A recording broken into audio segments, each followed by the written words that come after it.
St. Ignatius hadn't played Lake Catholic since 1997.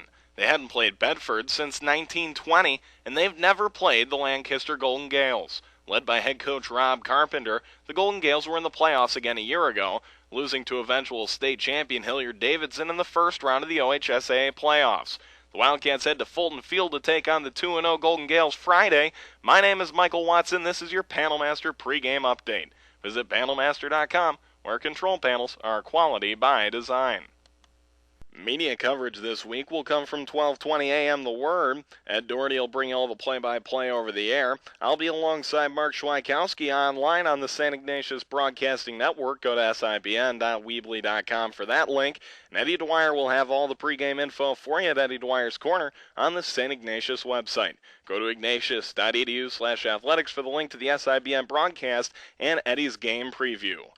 St. Ignatius is coming off their first win of the season, a 36-17 win over the Bedford Bearcats. The Wildcats controlled the game, leading 36-0 entering the fourth quarter. The defense got interceptions from Dan Jones, Chad Ernie, and Max Bova, and Matt Hoyer had another efficient game, throwing for 2 touchdowns and 171 yards.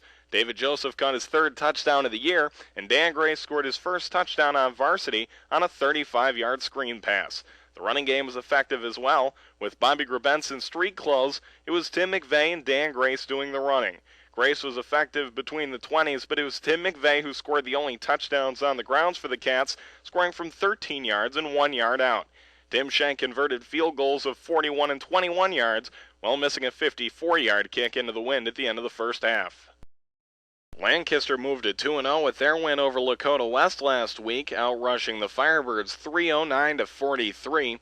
The 27-7 win included 4 rushing touchdowns by the Golden Gales, 2 by Christian Long from 36 and 22 yards out, and 1 each by Connor Smith and Brandon Meadows. Nolan Flowers, the Gales quarterback, had 67 yards rushing, and their top 2 running backs, Connor Smith and Christian Long, had 71 and 75 yards on the ground.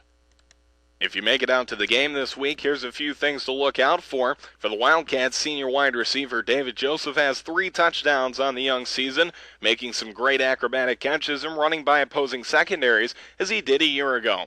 For Lancaster, it all starts and ends with the running game, and that means the big 4 ball carriers will be the stars on offense out of the wing T. Christian Long and Connor Smith will be the wings, and Xavier West will be the running back. For quarterback Nolan Flowers, as all 4 highlight the running game for the Gales.